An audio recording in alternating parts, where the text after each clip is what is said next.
Let's welcome today to the show to Inner Edison Podcast, Brian Grasso. Brian, thank you so much for coming on today. It's my pleasure, man. Thanks for the invite. This is great. Hey, it's my pleasure. Actually, I got to meet you. Was that it's been a while when we were in LA, October, wasn't it? 5 or 6 months. Yeah. In that ballpark. Yeah. At one of the Steve Sims events, Mm-hmm. got to meet you and your wife and wanted to get more, get connected more with you. But, it's a busy time. There's so many things to talk to, so many things to do while we're down there. And then I didn't make it to the last one because my wife had some surgery stuff I had to take care of her. So, Oh, wow.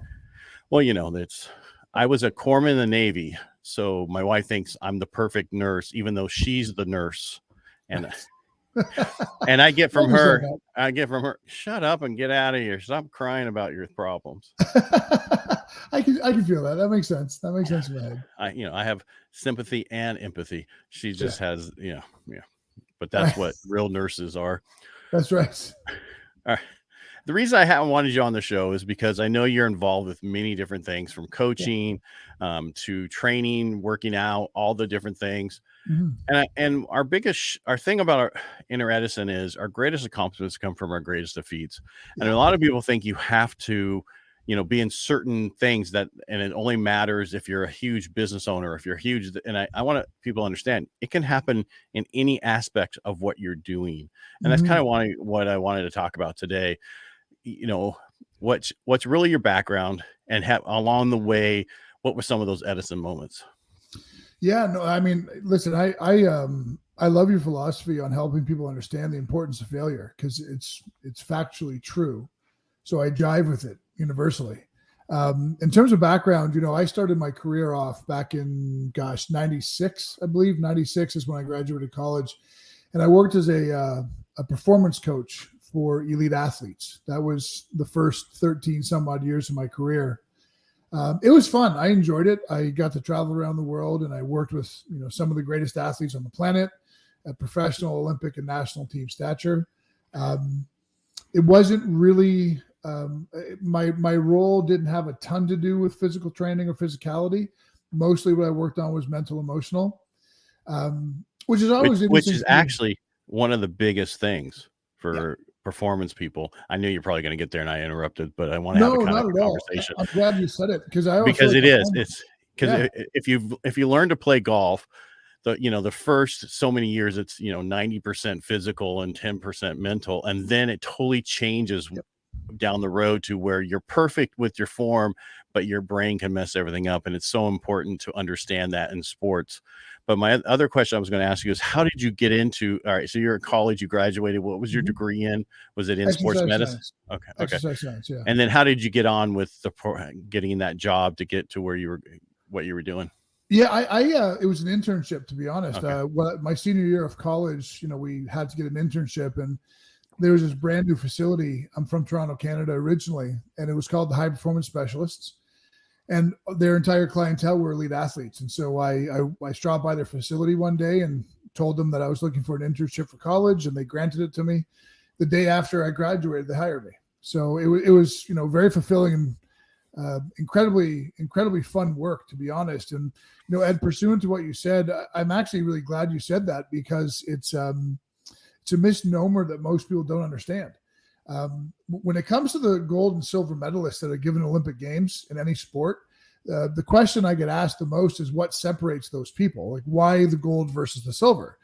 It's got nothing to do with physicality. At that level, they're all incredible athletes.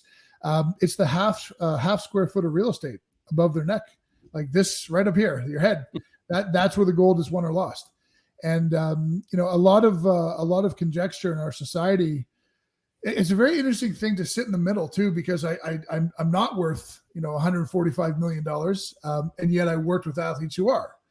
But what most people understand is that money doesn't solve everything, and so I know there's a bit of a ubiquitous stigma in our society of, well, elite athletes have no problems, they're uber wealthy. Yeah, but they have spouses, and they have past experiences, and they have sometimes horrible childhoods. I mean, this all elements as, things in our nervous system that have to be tended to properly in order to allow for peak performance to happen. So you're absolutely right. The first several years, it's 90% physical, 10% mental, emotional, but at a certain level, the entire thing flips. It's not nearly as physical anymore. Now it's all mental, emotional. So I was fortunate at a very young age to get offered that internship and then get offered a job. And I spent, 10, 13 years in that demographic working with people at the highest ends of sports. Yeah, a lot of people don't realize that because veterans have the same issue, coming back, and that's why they have that vets and what's it MVP, where they bring vets and players together because a lot of veterans and a lot of, like you just said, people in sports, their background is horrible as childhood. Yeah. They've had some huge trauma. That's why they do what they do and go the way they do, and they need to deal with that kind of stuff, and they just don't know how to. So it's very important to get that look at, no matter where you are. And when you're talking about athletes, not only do they have that, but then they have people who are feeding off of them. I mean, I don't want to say stealing from them, but basically that's what they have to worry. All of a sudden, everybody's your friend, and they want something from you. That's exactly money or clout, and they're equally damaging. You're absolutely well. You didn't want to say stealing, but I've seen it. I've seen athletes have money stolen. I've seen them have clout stolen. It's very disheartening. It really is. And not to mention, it's another thing that we have to appreciate, that when you are a 17-year-old young woman and you are an Olympic figure skater and you're going to compete at the Olympic Games and the eyes of the world are on you and the hopes of a nation are on you, it doesn't change the fact that you're a 17-year-old young woman. So helping young athletes who just happen to be elite in their chosen sports, helping them manage the immensity of that stress and keep them mentally and emotionally neutral. That's what we always tried to bring them back to, is neutrality. We don't want to get too high with the wins. We don't want to get too low with the losses.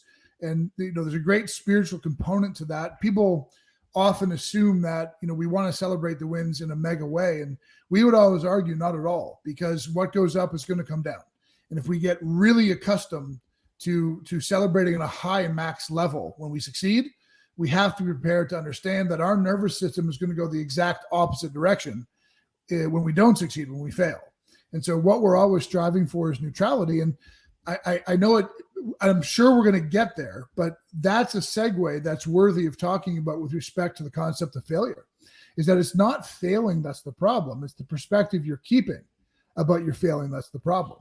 If we can train the nervous system to accept failure as a learning lesson, a step, a barometer that helps us stay compass north, if we perspectivify it in that sense, it's not the problem that we often assume it is, or have connected emotional distraughtness to failing.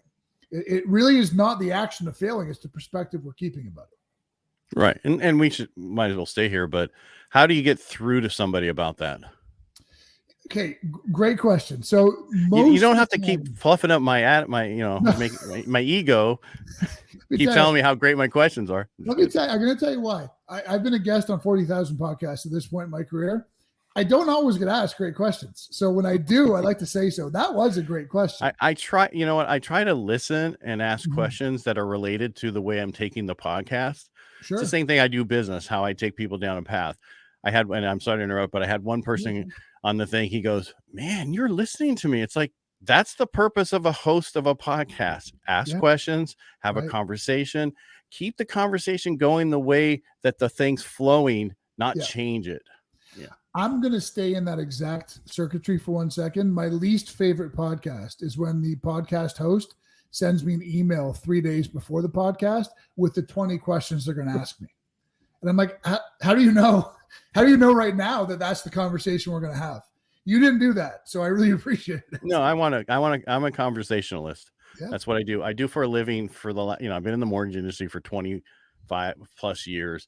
I talk to clients all the time. I ask them questions all the time. I ask them why they're doing it this way, why they're doing it that way, to a point where sometimes people get irritated, but then I explain to them why I'm doing the way I'm doing. It's the same thing I do here. But let's get back to your whole, my question about how do you get people to understand that? Yeah, it's a journey more often than not. It takes a little bit more time than you might think it would. When we're talking about mindset or emotional intelligence, which they're very similar, one of the most important factors to understand is influence. So social, societal, environmental influences have played a role in our lives that have co-created the mindsets we have. And the reason I say that is most people in society fear failure. They are worried about failing. They are I would say concerned. 99% of the people out there hate failure. Easy. Yeah, easy estimation. And a lot of that's due to the influences we've incurred. Look at, for every quote that says, failure is just learning, which it is, and that's a great quote. You're juxtaposing that one quote against 30 years of someone's life and the way they've been influenced to believe failure is not an option. Not only should failure be an option, it should be something we gravitate towards. Now, there is, and this is more framed to answer your question, how do I help people understand that? There is a neurological component that really matters a lot to your listeners and viewers, because the brain works in a very predictable way. And it's true for you, it's true for me, it's true for all of us, because the human brain is the human brain. It does what it does. Now, the brain itself has an order of operations, and it's a fairly small list of things that the brain really has to look at every single day to operate, but it has that list and a hierarchy of importance. The most important operative factor of your brain, my brain, everybody's brain is your survival. So the brain prioritizes survival over everything else. If it gets the inkling that you are in danger or under threat of any kind, it will go into survival mode. And that has a host of reciprocal effects on our nervous system, on our physiology, etc. But when most people know that, but what most people don't know is that the number one threat that the brain experiences is change. So anything that changes in our lives, the brain perceives as a massive threat and begins to go into survival mode. Now, failure is change. You've been working towards something, you tried it, you were unsuccessful. That's a pretty significant change in both your perception and your day-to-day operations. That's another reason people are so deathly afraid of failure, is that it provokes the brain's instinctive reality of keeping you away from threat.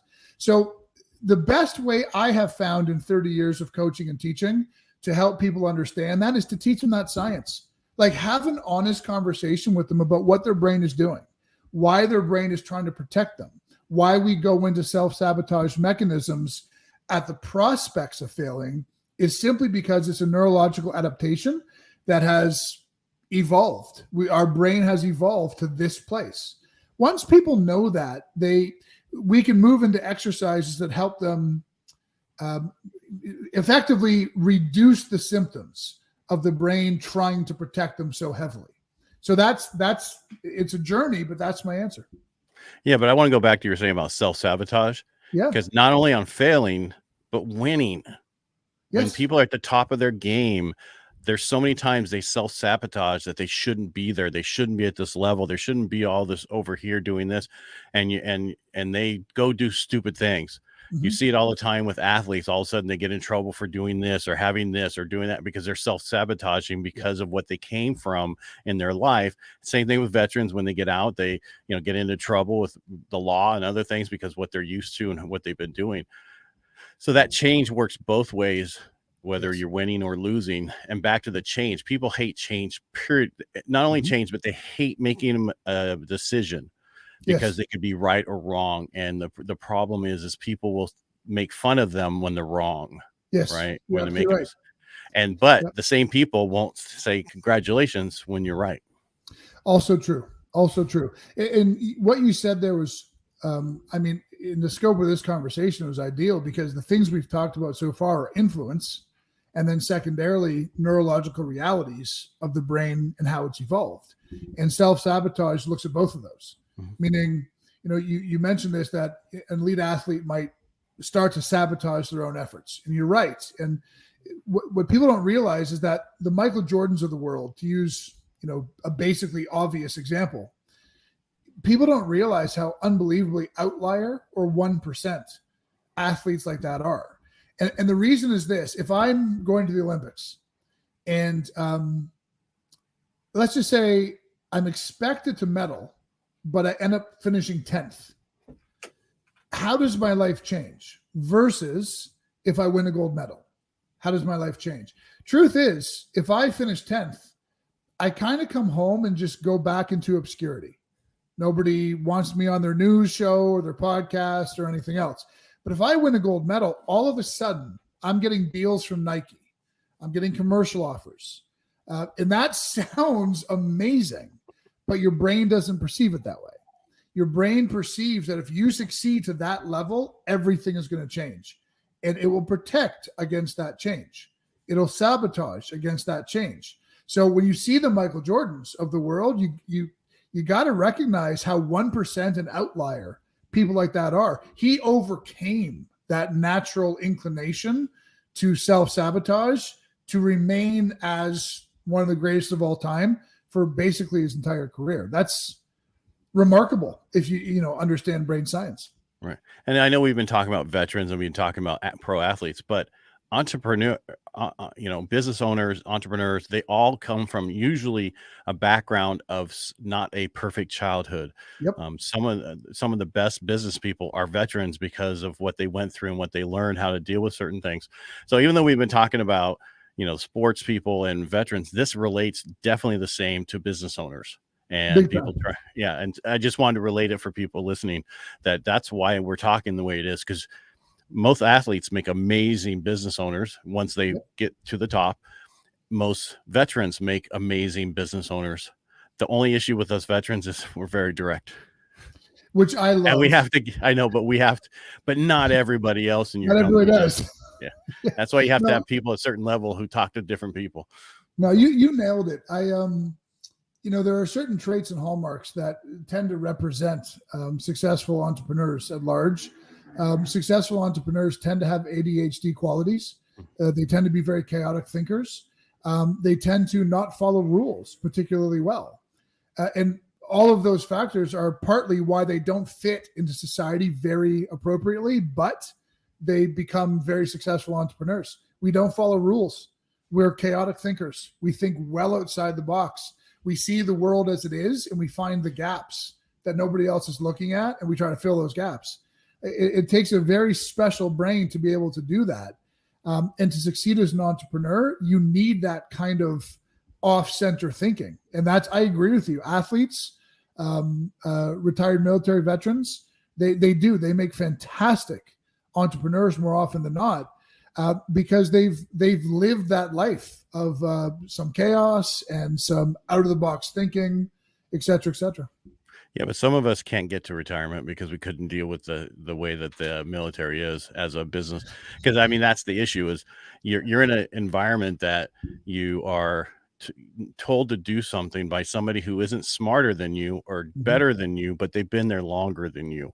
And that was my problem. I dealt with so many people. I was like, you have the rank so you can tell me what to do, but you're an idiot. Yeah. And I can't hang. I'm out of here. So after I got my bachelor's and master's, I'm like, enough. I'm out of here. I'm out of this. Yeah, it's a story I've heard echoed many times. I know, Ed, because you and I talked in Hollywood when we met. I do a lot of work with both active duty military personnel now, but also retired vets in the same area of mindset, emotional intelligence, PTSD recovery, those kinds of things.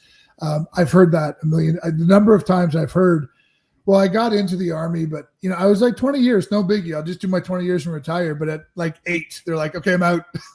I can't handle this anymore.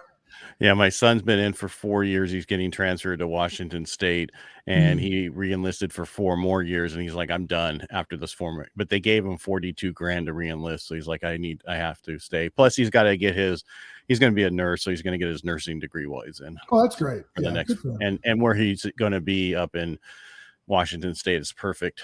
So yeah, nice area. Nice area. Well, I'll know when I go there. I've visited Washington and Oregon. The problem is just too much rain for me. Actually, I'm with you on that. That's the only thing I don't like about it. And the politics are just as bad as California, and I'm in California, so I can say that. So. Well, you know what? I'm not in California, but I would agree with you. It's partly why I'm in Arizona, although Arizona is not what it used to be, but that's not. Unfortunately, the ones leaving California isn't just the ones that we want to leave. It's everybody, but plus the ones we want to leave are leaving California. So. I've always wondered that why are places like Arizona and Austin, Texas turning a bit more liberal? is it the exodus of certain people from California who are, they're not the type you'd think would leave California, but here they are. Yeah, but the problem is it only affects them when they go to sell something. They realize that they're more of a Republican than any other time, and that's when they change. But the Austin thing, since you brought up Austin, so Austin was always an art community. Right. Then it changed to where artists cannot afford the place anymore. The people are leaving from California and going there is actually make it more center. It's the weirdest thing. From the liberal, everybody thought the same thing. No, it's making it more in the center because they were so far they were just like a mini California there, or I should say Bay Area. Because where I live in California, we're not that way. It's the Bay Area along the coast, down in LA, that kind of stuff. Yeah, that makes sense. But there's so many millions of people there that they control. Yeah. Unfortunately. Yeah. How did you get into coaching? I mean, I know you were doing it and then you got into coaching. I know you've wrote a couple books. I searched everything that you did. I know. Do you still do the radio show on Sirius XM? No, not when we left Florida, the show wasn't canceled. They still run it in syndicate. They run old episodes of us, but we just don't have accessibility to their studio anymore. And so we're still in negotiations and talks if we can do something satellite, but we don't do live shows. I can tell you how to do it because I do my radio show at my office now through software because I don't want to go to their studio. Plus they shut us down when COVID happened. We couldn't go to the studio. So there's so many different things you can connect with now for the radio. Plus there's a thing called Blog Talk, which is actual radio shows that people put on air. And we actually use that when I do live. It's the weirdest thing. And it works very well. And you can take phone calls and you can take all that stuff. That's so, it's interesting you should say that because when Carrie and I still lived in Montreal, Canada, we used to go to a studio in Montreal, Canada, and do the show on Sirius, which is based in Miami. Right. We moved to Miami. We used their studios, but then we moved out to Arizona, and it's no longer compatible. So I'm with you. So there's a million ways to do this. Yeah, it's so easy. But and I just got hit up for our radio show to go nationwide through this other stuff. Yeah, but it's like, do I really want? I mean, what do I want? That's the problem. Yeah. That's a great question to ask yourself. Right. Because you have to be careful what you wish for because sometimes you'll get it. Yeah, I reckon every time. It's amazing. Right. But people don't realize that I want this, I want that. And then you start working towards it. Like I put so many things in place and then go, okay, this is what my plan is. And I don't go, if it happens, it'll happen or it won't happen. There's nothing I can put the stuff in place and go forward if it happens. And so many times what I just set up, it happens because I put it in place. I started working on it and it just happens. Yeah. So. You nailed it. Look, that actually answers the question of how I got into coaching, to be honest.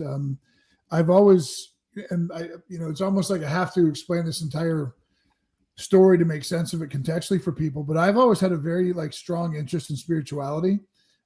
Not religion per se, but just varying philosophies of spiritual merit. Matter of fact, I spent a good number of years early in my life clinically depressed. And the only thing that ever really had impact on me in a positive way was understanding and learning about things like Taoism and Confucianism and Buddhism. And so I drew from that strength and ended up, going for formal education and, obtaining an advanced degree in spirituality and technically pastoral counseling. But that's really what drew my interest into coaching and mentoring is that there's an amazing synergy between brain science, neuroscience, and what Lao Tzu said 3,500 years ago. Quite literally, there's amazing straight lines between it all. And so just the experience of pulling myself out of depression via that means made me want to help other people understand it at the level that I finally did. And so that really is what made me very interested in coaching. And it doesn't seem like it fits like elite athletes, elite entrepreneurs, but it's been amazing for me to watch elite athletes and elite entrepreneurs become galvanized by some of the spiritual and philosophical conversations we have. It helps them appreciate the universe themselves on a different level, and it's what you said. Things are going to work or they're not, but you can't control that. So learn to stop worrying about what you can't control. Yeah. One of my first books, Think and Grow Rich, right? Well, this is from 1979. Sure. I didn't get it in 79. I was looking for it when I was really, in my 20s, and I found it, and I've had it forever. Pages are yellow, everything. But what I'm getting at is Think and Grow Rich is about what you put out there, you get back. It's just like what the movie The Secret came out. But so when I grew up my parents would send us to Sunday school so they could go out to breakfast by themselves. Yeah. And how great of them. And one day, so I'm at Sunday school and I'm asking questions, and I got thrown in a room, and 3 guys told me, don't ever ask questions. You just have to believe. And then ever since, and I was 5 or 6 at the time, and ever since then I've been turned off by organized religion. Plus I found out, and if you're into organized religion, that's for you. It's just not for me. I just say there's so many people have died in the name of religion. It's just ridiculous. So I'm more spiritual, and I know more people who are that way more than I know any people who are so religious, right? They're more about spiritual. Agreed. Yeah, I don't have a chosen religion for a lot of reasons. One of which is, in my coursework, I was very deliberate. The Holy Bible, the Old Testament, the Quran, the Tao Te Ching. I mean, you name the holy book or the spiritual book, I read it. And the reason I read it is because I wanted to see the straight lines. I wanted to see where they all interconnected. And here's a heartbreaker for so many people. They do. Things Lao Tzu said 3,500 years ago in China, Jesus Christ said 2,300 years ago in Jerusalem. Right. I mean, they're so similar. It's almost obvious that these are all very interconnected concepts. Right. And the first thing you're supposed to learn when you're in religion is you're not supposed to judge. But unfortunately, people think their religion is better than other religion. Well, that's judging to me. 100%. Yeah. So it's like, so just, and it's funny because I saw a quote from Socrates the other day, and it was about how people, treat you a certain way. And it works for today of how liberals treat, right treats the left and the middle, the whole, everything about it. It's like, we are humans and we've been the same forever. Yeah. The degree to which humans have evolved or will evolve, or the rate at which we evolve, is unbelievably slow. So when you say humans have been humans forever, that's fairly accurate. Right. Biologically, physiologically, that's pretty much exactly right. There was a movie that was out a few years ago called Lucy. Did you ever see that movie? Yeah. I've not seen it, but I've heard of it. No, it just replayed the other day, and basically what happens is she was used as a drug meal. Well, the drug is what babies get in their mother's womb that starts the process of controlling and changing their brain and changing everything about it. And she got to a point where she was at 10% of her brain function, which most of us are at. Then she got to 20 and 30. And Morgan Freeman is a scientist in it, and he's talking about this all the way through the movie. And it's just a great understanding how we hardly use any of our brain. Yeah. And and people debate that, and they shouldn't, because it's a fairly well-researched stat. It's not to say that our brain isn't active, and the varying components of the brain, the amygdala, prefrontal cortex, they're all involved in our daily activities and operations. But it's not so much we do or don't use the parts of the brain as much as it is the capacity of those parts. Right. That's really what the point is. And you're absolutely right on that. It's amazing how much bias plays a role in how we see it. Anais Nin, who is a poet and a philosopher, I love this quote. She says, we don't see the world as it is, we see it as we are. And it gets, people don't understand that, but you've got to appreciate everything from spirituality to neuroscience to quantum physics to appreciate what Anais Nin is talking about. Now, as an example, generally speaking, people think we see with our eyes. We don't. We are able to distinguish light with our eyes, which then goes into the retina, etc. But the clear image you see in front of you really is it's a combination of the light fragment with your unconscious mind filling in the picture that it thinks you're seeing. Now, if that sounds confusing, read a book called Subliminal, which is by Dr. Leonard Manaldow. He explains it beautifully. Now, the reason that's important is, think about that. What I'm seeing right now in front of me is my unconscious is filling in the gaps that my eye can't distinguish based on what my unconscious thinks I should be seeing. Now, extrapolate that to bias. You experience what you think you're going to experience. You see what you think you're going to see. You hear what you think you're going to hear, which, by the way, is called phonemic restoration. We don't hear everything as clearly as we think we do. We hear sound waves that are unconscious, then fills in the gaps on what we think we're hearing. So it's a beautiful quote that physiologically and neuroscientifically is true. The world isn't what we think it is. The world is part what it is and part how we're filling in the gaps to make it what we think it is. And, you referenced politics before and religion before.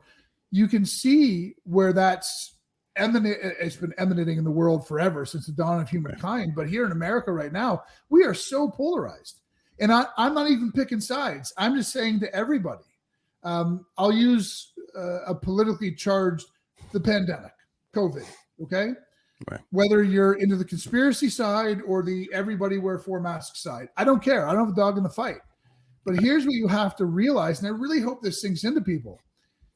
You're not necessarily right, but you're so convinced you're right, you'll refute every single evidence that doesn't agree with what you think is right. Now, that's neuroscience, but also it's something 4,000 years ago, Buddha called the philosophy of center. He said, we all have bias, and we will defend our bias even in the face of evidence. He's right. He's absolutely right. So I don't know how, Ed, I got off on that tangent, but I got you there. So it's okay. Thanks, bro. We talked about religion and it kind of went that way. And it's just to show that nothing really, is new. Everything is old. Yeah. It's just being rechanged and whatever. And it's the same thing with because we do the sales podcast and everything. And, Zig Ziglar was my guy. Well, then, Brian Tracy, and then somebody else took over from what he says. And everybody's saying the same thing at one point in one time. They've just changed it a little bit and it goes all the way back. The real question is, what is the real truth that started it all? Well said. I remember hearing someone one time say, who's that motivational speaker from the 50s? I can't remember his name now. He wrote Jack Elaine. I think it was Earl Nightingale. Is that the right guy? I don't know. I would say Jack Elaine for you. I think it's Earl Nightingale. But someone said to me, yeah, Earl Nightingale said that. And I'm like, no, he didn't. Buddha did. And I'm like, here, look, here's the quote of Buddha from this book. Right. But my point is what you said is accurate. I always joke with people, none of us are really composers. We're all just DJs. Right. We're taking bits and parts of information and kind of combining it and making it our own. And that's actually a great lesson for entrepreneurs, I think, in that nobody really buys your product or your service. They buy the story behind you. That's what people get emotionally attracted to, because in reality, what I quote unquote sell is not different than what Tony Robbins sells or what, Zig Ziglar sells or, whoever. It's all just truth. It's all just real, honest truth. But they're not buying the information. They're buying Tony Robbins or Zig Ziglar. Or you. Or me. Yes. You can't just, got to include yourself there, man. I'm going to finish that sentence. All right. We've been on going for about 30 minutes. I'd like to go longer with you, but I like to keep these right at here. Is there anything else you want to add today? I mean, we went from working, sports all the way to religion and politics all over the place, but to really talk about how your mind's important and to have it in the right mindset. And I really hate using that word. I apologize, but I hate when I hear all these, people try to get on the show and they're on mindset coach. Great. What does that really mean? Well, I help people get unstuck. What does that mean? Yeah. They're stuck where they can't do this or they can't. No, that's not the answer. What do you really do for people? Yeah. And so if you want to just add in here before we go, what you really do for people and just tell people and then tell them how they can get a hold of you. Absolutely. Well, I mean, the tagline to our work is called Eliminate Your Limits, but I agree with you. That's as equally powerful as Get Unstuck, which I can't stand either. But in reality, it's very simple for us. We look at the way the brain works and we manipulate your brain to work in your favor as opposed to against you. And it's important to understand that your brain is working against you. I know it sounds ridiculous, but it's true. Your brain is afraid of change. It's afraid of success. It's afraid of failure. It's afraid of a lot of things. So your brain is working against you chronically. So the 4 things that we teach people that manipulate your brain to work in your favor. And they're very simple things. Number one is count your wins. It's not dissimilar from, people say count your gratitudes or your blessings. And that's fine. The only thing we suggest more distinctly is at the end of every day, literally take a piece of paper and a pen and enumerate the things you did well that day, the things you took a forward step on. Because in the brain, our natural perspective is to look at what was disfavorable in a given day. That's your brain working against you. That's the way it's wired. But if we teach it to count and enumerate wins at the end of a day, we actually change the synaptic connections in the gray matter itself. So now your brain is much more observant of wins and things to be grateful for naturally. Okay, so that'd be number one. Number two is review your direction, which is every single day, map out what you're doing that day, especially for entrepreneurs who tend to be chaotic.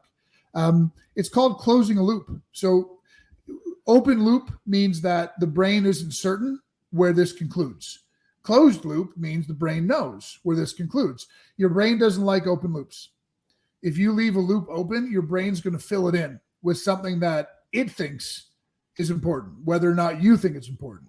So reviewing your direction every morning just means it's not even a task list. It's a reminder of what your priorities are that day. That closes a loop for your brain. It's such a small little nuance, but it matters because as your day progresses, entrepreneurs especially can get pushed and pulled into a million different directions by outside influences. But if you took 5 minutes in the morning to enumerate your priorities that day, the brain closes the loop and it'll keep you on track. And the compound interest of staying on track every day for 90 days in a row really adds up to be powerful. The third one is learn your language. Now, this is a bit more meaty. I won't go into all of it, but let me say this. Your negative self-talk sucks. Not you, Ed, not me, Brian, all of us. It's right. Part of the way the brain is wired. We talk to ourselves in our own heads in a way that we would never let anybody else talk to us. But we're mean to ourselves. We are nasty. We are demoralizing. We're vitriolic. And the truth is, we only actually consciously are aware of about 10% of that language. So we teach people to get into the shadows and really listen to what you're saying to yourself, because that's the start of your self-sabotage mechanism. And then lastly, and this one's fun for us, it's called imagine your outcome. Look at it in sports, it's called visualization. Mm-hmm. Every entrepreneur should do it. Everybody on the planet should do it. Where's your end game? What do you want your life, your business to look like in 3 years? Imagine it daily for 30 seconds at a time. What you don't realize you're doing, it's not even like a feel-good exercise. It's not even meditation. What you're doing is you're training the unconscious narrative to accept that imagination as true. And it was perfect the way you said it before. You said, I don't really know if this is going to work or if it's not, but I'm going to show up every day and do the work I need to do to make it work. That's what happens when you change the unconscious narrative. When you align that narrative to what you want, then you start showing up differently every single day. Truth is, Ed, most people imagine what they don't want on a regular basis. Yeah. And when people challenge me on that, I always say the same thing. Have you ever felt anxiety? Okay, well, yes, everybody for the most part has felt some degree of anxiety. What is anxiety? Anxiety is you forecasting negative things that haven't happened yet. So yes, most people are thinking chronically about what they don't want. Imagine your outcome just reverses that. And it forces you to perseverate on things you do. You do those 4 exercises on a regular basis, everything changes. And for the record, Ed, that's mindset. If you right. And good for you for qualifying, okay, what does mindset mean? If they can't answer that question, then they're not mindset. They can't. Most people don't even have a clue. They just want to use the phrases. But back to your statement about making a list. So my wife and I both had a list of what we wanted in somebody, not what we didn't want in somebody. Well, so my list, the only thing she wasn't on my list was 5'9". I could deal with that, but it was like, I wanted a professional in a different industry. I wanted this, I wanted that. And the only thing I wasn't on her list, because she had a pretty high list, was a fireman, because she thought she wanted me gone every other night. But then we realized when you're with a soulmate, you spend all your time with them. That's right. That's a beautiful comment. Yeah. I love that, man. That's awesome. Yeah. Well, Phil, you can use it anytime.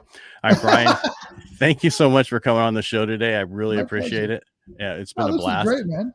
I appreciate you having just a conversation with me. This was like my favorite podcast. I love this. Well, thank you. You can let other people, because I always need more people for the show. And